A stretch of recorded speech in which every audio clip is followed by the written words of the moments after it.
যদি তারেক রহমান মনে করেন জুলাই অভ্যুত্থানের শক্তি শেষ হয়ে গেছে, তিনি বড় ভুল করবেন।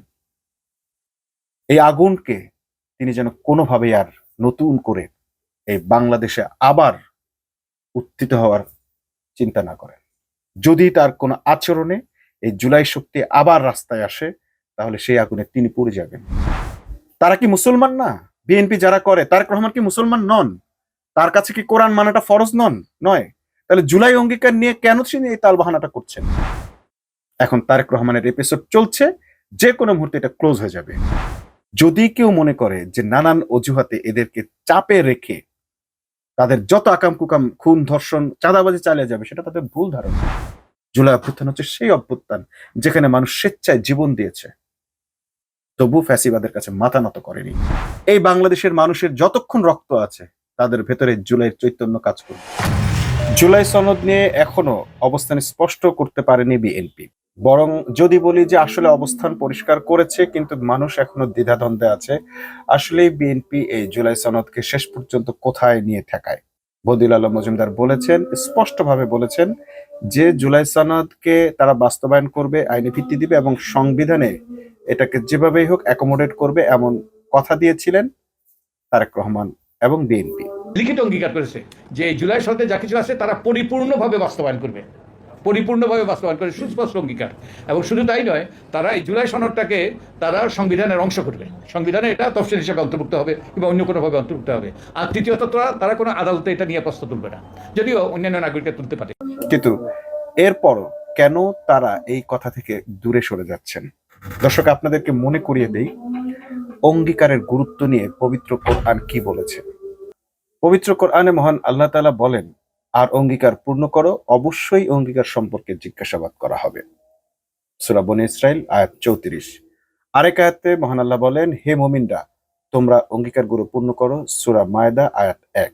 কোরআনের আরো এক স্থানে আছে, আর আল্লাহ অঙ্গীকার সমূহ তোমরা পূরণ করো। সূরা আল আনআম আয়াত 152। কোরআনের আরো একটি জায়গায় বলা আছে, বোধ সম্পন্ন ব্যক্তিরা যারা আল্লাহর প্রতিশ্রুতি পূর্ণ করে এবং অঙ্গীকার ভঙ্গ করে না। এর ছাড়াও কোরআনের আরো বহু স্থানে অঙ্গীকারের গুরুত্ব নিয়ে কথা বলা আছে। আমরা কোরআনের বিভিন্ন আয়াতের সামনে অনুযায়ী জানি যে কাফেররা মুসলমানদের সঙ্গে ওয়াদা করত এবং সেই ওয়াদা বরখেলাপ করত, এবং তখন তাদের সঙ্গে যুদ্ধ করাটা ফরজ করে দেওয়া হতো। আর যারা অঙ্গীকার ভঙ্গ করে তাদের বিরুদ্ধে তোমরা লড়াই করো, এমন কোরআনের আয়াতও কিন্তু আছে। তো এই অঙ্গীকার খুবই গুরুত্বপূর্ণ একটা ব্যাপার। মুসলমান যদি কোনো অঙ্গীকার করে, তাহলে সেই অঙ্গীকার রক্ষা করা তাদের জন্য ফরজ হয়ে যায়। সেই অঙ্গীকার যে কোনো বিষয়ের উপরই, যে বিষয়ের উপরই হোক না কেন, এটাকে ছেলে খেলার মতো করে দেখার কোনো সুযোগ নেই। জুলাই সনদ বাস্তবায়নের অঙ্গীকার যারা করেছেন এবং যারা সিগনেচার করেছেন মহান আল্লাহর তরফ থেকে, এই অঙ্গীকার বাস্তবায়ন করা তাদের জন্য ফরজ হয়ে গেছে। কিন্তু এই ফতোয়া আমরা কিন্তু এখন মহিবুল্লাহ বাবুনগরীকে দিতে দেখি না, যিনি ইসলাম সম্পর্কে, জামাত ইসলাম সম্পর্কে অনেক ধরনের ফতোয়া দিয়েছেন। যাদের পক্ষে তারা ফতোয়া দিয়েছেন, তাদের কাছে আজকে আমরা পাচ্ছি কি, তারা স্কুল ছাত্রীকে ধর্ষণ করছেন। মাধবদীতে এক স্কুল ছাত্রীকে ধর্ষণ করে গলা কেটে তারপর তাকে আবার হত্যাও করা হয়েছে। এমন একটি নির্মম ঘটনা ঘটেছে যেটি ভাষায় বর্ণনা করার মতো নয়। প্রথমে তাকে ধর্ষণ করলো, গণধর্ষণ করলো, করার পর মেয়েটি যখন ফিরে আসলো, সে তার এই ধর্ষণের বিচার চাইতে গেল। বিচারটি চাইতে গিয়ে সে আইনের কাছে বিচার পায়নি, গেল এলাকার চেয়ারম্যান মেম্বারদের কাছে। তারা মোটামুটি একটা বিচার করলেন। সেই বিচারে ধর্ষণকারীরা উত্তেজিত হয়ে আবার তাকে 15 দিন পর ধরে নিয়ে গেলেন। কখন ধরে নিয়ে গেলেন? যখন মেয়েটির বাবা মেয়েটিকে বাঁচানোর জন্য নিজের বাড়ি থেকে দূরে সরিয়ে রাখার চেষ্টা করছিলেন, খালার বাড়িতে রেখে আসার চেষ্টা করছিলেন। অর্থাৎ আরেকটু বা একদিন পর হলেই হয়তো মেয়েটি বেঁচে যেত, তার খালার বাড়িতে চলে যেত, মেয়েটিকে আর খুঁজে পেত না। কিন্তু যাত্রা পথেই ওই বদমাইশ গুন্ডারা তাকে ধরে নিয়ে যায় এবং তাকে ধর্ষণ করে হত্যা করে একটা সরিষা খেতে ফেলে রেখে যায়। সংগ্রামী উপস্থিতি, বাংলাদেশ আজ ভালো নেই, ঢাকা আজ ভালো নেই, নরসিংদী আজ ভালো নেই, গাইবান্ধা আজ ভালো নেই। জুলাই বিপ্লব পরবর্তী এত শাহাদাতের মাধ্যমে আমাদের আশা ছিল একটা নতুন বাংলাদেশ পাবো, যে বাংলাদেশে আমার মা বোনদের নিরাপত্তা থাকবে, যে বাংলাদেশে চাঁদাবাজি সন্ত্রাস থাকবে না, যে বাংলাদেশে মাফিয়াতন্ত্র থাকবে না, যে বাংলাদেশে সকল মানুষের অধিকার নিশ্চিত করা হবে। এরপর আমরা দেখতে পেয়েছি নরসিংদীর মধ্যে ইতিহাসের বর্বরচিত ঘটনা, আইএমএ জাহালিয়াতকে হার মানিয়েছে। আমাদের এক কিশোরকে 15 বছর বয়সী কিশোর, তাকে গণধর্ষণ করা হয়েছে। গণধর্ষণ করার পরে যখন সে বিচারের দাবিতে এলাকার বিএনপি নেতার কাছে গেল, পরবর্তীতে তাকে বিভিন্ন ধরনের হুমকি দেওয়া হলো এবং এরপরে ওই পরিবারের সামনে থেকে, তার বাবার সামনে থেকে তুলে নিয়ে গিয়ে তাকে হত্যা করা হয়েছে। আমরা এখন পর্যন্ত এই ঘটনার সাথে যারা জড়িত এবং যারা ইন্ধন জুগিয়েছে তাদেরকে দৃষ্টান্তমূলক বিচার আওতা আনতে দেখিনি। এই যে নির্মম ঘটনাটি ঘটেছে, এর মধ্যে কিন্তু 15 দিনের বেশি সময় পেয়েছে পুলিশ এবং এলাকার মানুষ এবং এই এই সমাজের মানুষেরা, এই টকশোজীবীরা যারা টেলিভিশনের পর্দায় বসে বসে নানান ধরনের নারীদের অধিকার নিয়ে টকশো করেন, আজকে তাদেরকে আমরা এই নিয়ে কোনো কথা বলতে দেখি না। যারা হাজারবার প্রশ্ন করেছেন যে সংসদ সদস্য জামাত ইসলামের পক্ষ থেকে কেন সংসদ সদস্য নারীদেরকে মনোনয়ন দেওয়া হইল, আজকে সেই নারীদের মধ্যে থেকে একজনকেও এইটা নিয়ে কোনো প্রশ্ন করতে দেখিনি যে একজন নারী ধর্ষিত হওয়ার 15 দিনের মধ্যেও কোনো বিচার কেন সে পেল না, এবং 15 দিন পর সে আবার খুন হলো, আবার ধর্ষণ হলো, খুন হলো। এটা কিভাবে সম্ভব হলো এইরকম একটি বাংলাদেশে? আইন কোথায় ছিল? পুলিশ কোথায় ছিল? স্বরাষ্ট্রমন্ত্রী এত ভদ্র পোশাকে চলেন, এত ভদ্র কথা বলেন, মবতন্ত্রের বিরুদ্ধে তার এখন এত বড় বড় কথা, এত হুঙ্কার, কোথায় গিয়েছিল তার এইসব হুঙ্কার? যে পুলিশ তার পোশাক পরিবর্তন করা হলো, তাকে আবার নতুন করে সাজানোর কথা বলা হলো, সেই পুলিশ কোথায় ছিল? কেন এই মেয়েটি নিরাপত্তা দিতে পারলো না? ঢাকার রায়ের বাজারে আরেক স্কুল ছাত্রীকে তার বাসার কাছে কুপিয়ে হত্যা করে রেখে গেল।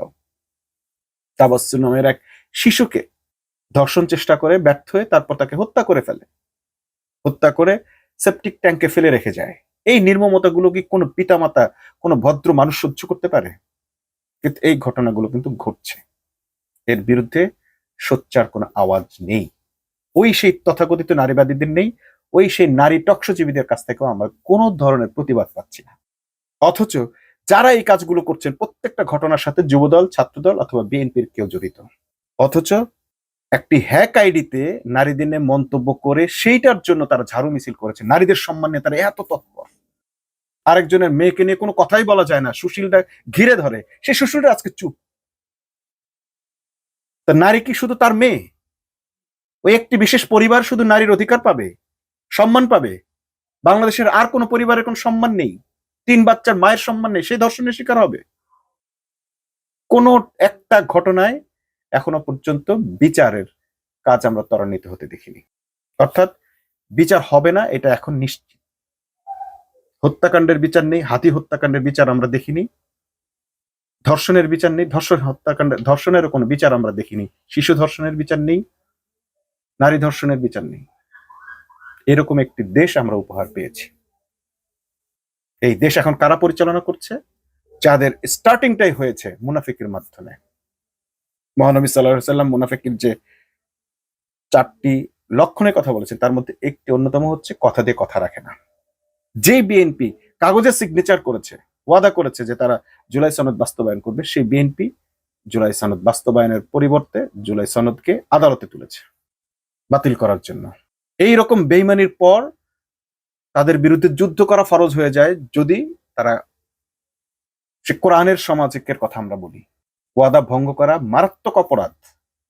ওয়াদা ভঙ্গকারীর বিরুদ্ধে মহান আল্লাহ বাদী হবেন, কিয়ামতের দিন আল্লাহ নিজে তার বিরুদ্ধে দাঁড়াবেন। চিন্তা করতে পারেন ওয়াদা ভঙ্গ করা কত বড় অপরাধ।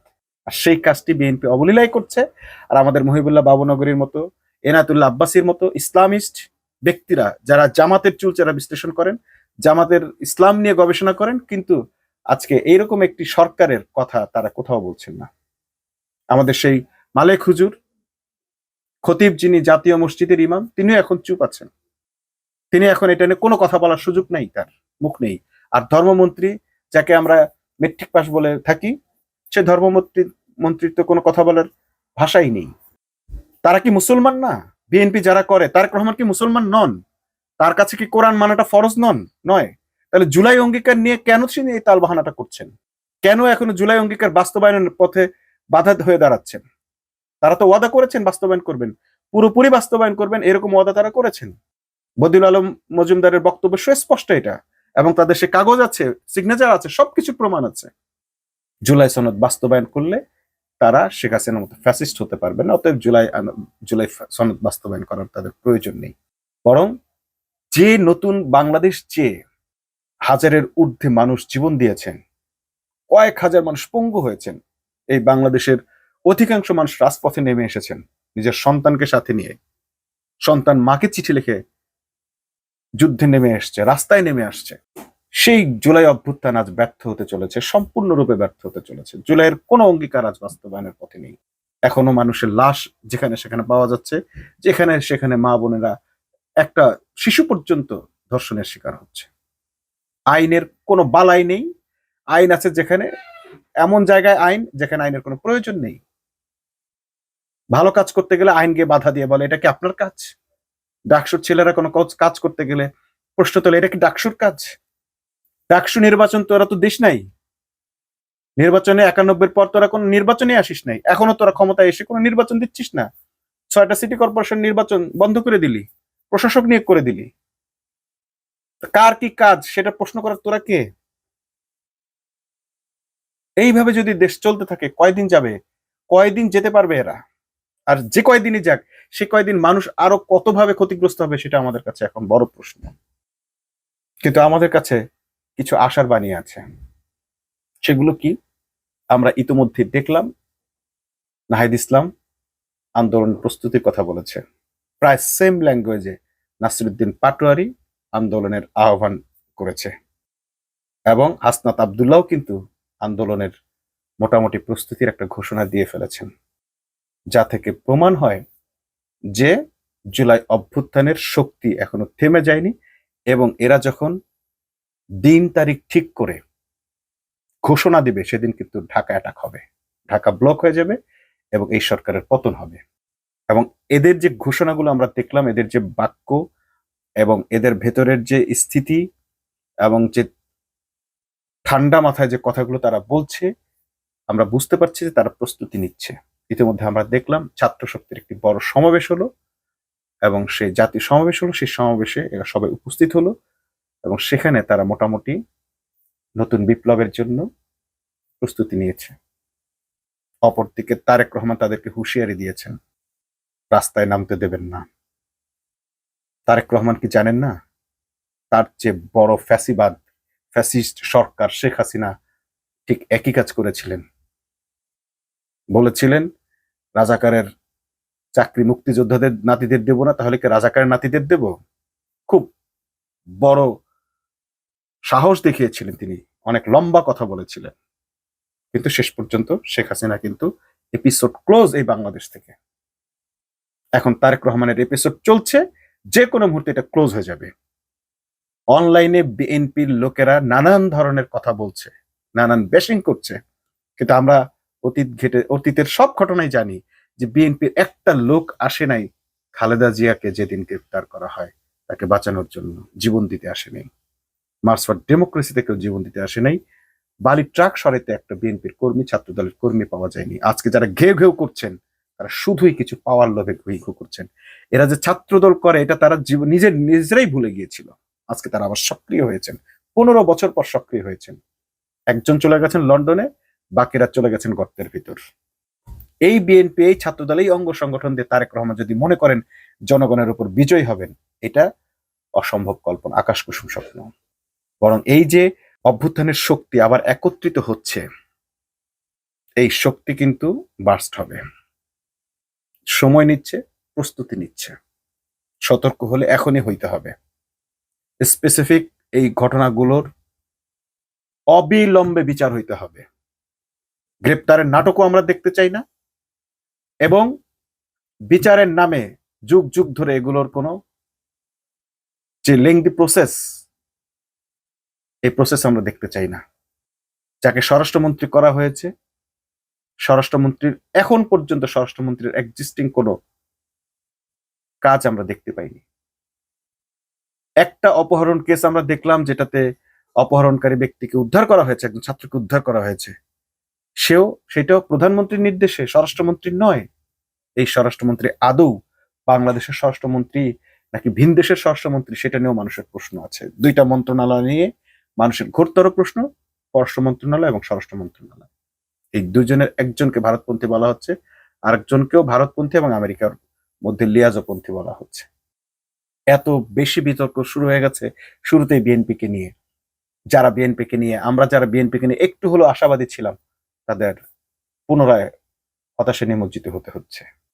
নাহিদ ইসলাম বলেছেন, পুলিশ হত্যার তদন্তের নামে নতুন করে জুলাই অভ্যুত্থানে অংশ নেয়া, জুলাই আন্দোলনকারীদেরকে ফাঁসানোর যে ষড়যন্ত্র চলছে, এটা যদি অব্যাহত থাকে তাহলে সংসদে আর কথা বলার পরিবেশ থাকবে না, কথা হবে রাজপথে। আমরা খুব স্পষ্টভাবে বলেছি, বাংলাদেশে নতুন কোন স্বৈরতন্ত্রের উত্থান আমরা ঘটতে দিব না। উত্থান ঘটতে হলে আমাদের জীবনের উপর দিয়ে সেটা হতে হবে। ফলে সংস্কার প্রক্রিয়া বাস্তবায়ন হতেই হবে। যদি সংসদে না হয়, সেই লড়াই রাজপথে গড়াবে। আমরা সেই লড়াই রাজপথে গড়াতে চাই না। আমরা চাই, মানুষ ভোট দিয়েছে, যেরকমই ফলাফল হয়েছে আমরা সেটা আপাততকালীন একসেপ্ট করে আমরা সংসদে গিয়েছি। সংসদে আলাপ আলোচনার মাধ্যমে আমরা এগুলার সমাধান করব। কিন্তু সংসদ অবশ্যই সংস্কার পরিষদ হতে হবে। যদি সংসদ সংস্কার পরিষদ না হয়, সংসদে যদি কথা বলার জায়গা না থাকে, তাহলে সেই লড়াই রাজপথে গড়াবে। আমরা রাজপথের প্রস্তুতি আমরা নিচ্ছি ইনশাআল্লাহ। জুলাই আন্দোলনকারীরা আবার রাজপথে নেমে আসবে এবং আবার সেই আন্দোলন শুরু হবে। এই জুলাই অভ্যুত্থানের আন্দোলনকারীদের আন্দোলনের ফসল হচ্ছে এবারে নির্বাচন, এবং আজকে যারা সরকার গঠন করেছেন তারা এই সময় কখনই সরকার গঠন করতে পারতেন না যদি জুলাই অভ্যুত্থান সফল না হতো। সেই জুলাই আন্দোলনকারীদের বিরুদ্ধে নতুন করে এই সরকার যদি ষড়যন্ত্র করে, তাহলে এই সরকার জুলাই অভ্যুত্থানের সরকার কখনোই হতে পারে না। এই সরকার আওয়ামী লীগ সরকারের এক্সটেনশন। খুব ঠান্ডা মাথায় নাহিদ কথাগুলো বলেছেন, একইভাবে নাসিরউদ্দিন পাটোয়ারি বলেছেন, এবং হাসনাত আব্দুল্লাহকে আমরা এই কথা বলতে শুনেছি। এখন মানুষ তাদের দিকেই তাকিয়ে আছে, এবং আমরা যেভাবে দেখছি যে এরা ডাকলেই মানুষ এখনো রাজপথে নেমে আসছে, তাদের সঙ্গে অংশ নিচ্ছে। নাসিরউদ্দিন পাটোয়ারি যেখানে যাচ্ছেন মানুষ তাকে ঘিরে ধরছে, হাসনাত আব্দুল্লাহ যেখানে যাচ্ছেন মানুষ তাদের ঘিরে ধরছে, নাহিদ ইসলাম তার অবস্থান তৈরি করে নিয়েছেন। অতএব কেউ যদি মনে করে জুলাইয়ের শক্তি ধ্বংস হয়ে গেছে, আর এদেরকে ব্যাকগ্রাউন্ডে যারা ছিলেন সে জামাত শিবিরের বিশাল শক্তি তো অক্ষুণ্ণ রয়ে গেছে এখন। যদি কেউ মনে করে যে নানান অজুহাতে এদেরকে চাপে রেখে তাদের যত আকাম কুকাম, খুন, ধর্ষণ, চাঁদাবাজি চালিয়ে যাবে, সেটা তাদের ভুল ধারণা। এগুলো সবই করছে এই যে জুলাই অভ্যুত্থানকে মেনে না নেওয়া, অস্বীকার করা, জুলাই সনদকে অস্বীকার করা, এটাকে পাশ না করা, শপথ না নেওয়া, তারপরে হচ্ছে পুলিশ হত্যা এর বিচারের প্রসঙ্গ তোলা, এসবই হচ্ছে আসলে এক ধরনের চাপ তৈরি করা, মানসিক চাপ তৈরি করে এদেরকে আপোষে রাজি হওয়ার জন্য। কিন্তু জুলাই অভ্যুত্থানের শক্তি কখনো আপোষে রাজি হবে না। যদি আপোষে রাজি হতো তাহলে সেদিন শেখ হাসিনার সঙ্গে তারা আপোষে রাজি হতো। তারেক রহমানের জন্য এটা বড় ধরনের সতর্কতা। যদি সে এই 17 বছরের বা জুলাই অভ্যুত্থানের ইতিহাস না জেনে থাকে, বা সেই মেন্টালিটিটা তার মধ্যে না এসে থাকে, সেই অভ্যুত্থানের সময় মানুষের মধ্যে যে ধরনের অ্যাটমসফিয়ার ছিল, চেতনা ছিল, সেই চেতনার খবর যদি তিনি না জেনে থাকেন, তাহলে বড় ভুল করবেন। জুলাই অভ্যুত্থান হচ্ছে এমন এক চেতনার নাম, যে অভ্যুত্থানে মানুষ নিজ দায়িত্বে নিজের সন্তানকে রাজপথে নিয়ে গেছে, সমস্ত ঝুঁকি নিয়ে, মৃত্যু হবে জেনে শেষ চিঠিটা পর্যন্ত লিখে গেছেন, ক্ষমা চেয়ে একটা চিঠি লিখে গেছেন মাকে। জুলাই অভ্যুত্থান হচ্ছে সেই অভ্যুত্থান যেখানে মানুষ স্বেচ্ছায় জীবন দিয়েছে, তবু ফ্যাসিবাদের কাছে মাথা নত করেনি। ছাত্র দলের কর্মীদের মতো নয় যে একটা নয়া পল্টনে একটা বোমা ফুটলে পুরো মাঠ খালি হয়ে যায়। মনে রাখতে হবে জুলাই অভ্যুত্থানের শক্তি কিন্তু আলাদা শক্তি। সেখানে যদি ছাত্র দলেরও কেউ থাকে, তাহলে জুলাই অভ্যুত্থানের শক্তি হিসেবে অংশ নিয়েছে ছাত্র দলকে আমরা এইভাবে কখনো কোনো মানুষকে ঐক্যবদ্ধ করতে দেখিনি, এবং নয়া পল্টনের যত সমাবেশ হয়েছে একটা বোমা ফোটার সাথে সাথে সব স্ক্যাটার্ড হয়ে গেছে, বিচ্ছিন্ন হয়ে গেছে। কিন্তু জুলাই অভ্যুত্থানের শক্তিটা ছিল এরকম যে মানুষ অপরকে তার নিজের ভাই মনে করেছে, বোন মনে করেছে, তার জন্য সে তার জীবন দিতে এগিয়ে গেছে। এমন দৃশ্য আছে যে বোমা একজন গুলির আঘাতে শুয়ে পড়েছে, সেটা দেখে তার পাশের জন সরে যাচ্ছে না, ভয়ে পালিয়ে যাচ্ছে না, সে রুখে দাঁড়িয়েছে, অথবা ওই আহতকে বাঁচানোর শেষ চেষ্টাটা পর্যন্ত করছে। গুলির মুখে তার আহত ভাইকে টেনে নিয়ে যাচ্ছে। যেখানে আমরা দেখেছি নারায়ণগঞ্জে ছাত্র দলের একটা মিছিলে গুলি হওয়ার সাথে সাথে যে উন্ডেড, তাকে ফেলে সবাই পালিয়ে গেছে। হাসপাতালে তার ভাই নিয়ে গেছে আর বলছে, মা আজ কেউ নেই, মিছিলে অনেক লোক ছিল কিন্তু আমার ভাইয়ের পাশে কেউ নেই। কিন্তু জুলাই অভ্যুত্থানে এটা ঘটেনি। যাকে কেউ চেনেও না সেই মানুষটির জন্য অচেনা মেয়েরা ছেলেরা আমার ভাইকে যেতে দেব না বলে গাড়ি আটকে দিয়েছিল। যদি তারেক রহমান মনে করেন জুলাই অভ্যুত্থানের শক্তি শেষ হয়ে গেছে, তিনি বড় ভুল করবেন। এই আগুনকে তিনি যেন কোনোভাবেই আর নতুন করে এই বাংলাদেশে আবার উত্থিত হওয়ার চিন্তা না করেন। যদি তার কোনো আচরণে এই জুলাই শক্তি আবার রাস্তায় আসে, তাহলে সেই আগুনে তিনি পুড়ে যাবেন। অনেকেই বলছেন তারেক রহমান তার দলকে নিয়ন্ত্রণ করতে পারছেন না। আমাদের কাছেও এটাকে যথার্থ মনে হচ্ছে। তাকে আন্তরিক মনে হলেও তিনি তার দলকে নিয়ন্ত্রণ করতে পারছেন না, কারণ তিনি ক্ষমতায় আসার জন্য, শুধু ক্ষমতায় আসার লোভে অনেকগুলো শক্তির সঙ্গে আপোষ করেছেন, মুচলেকা দিয়েছেন।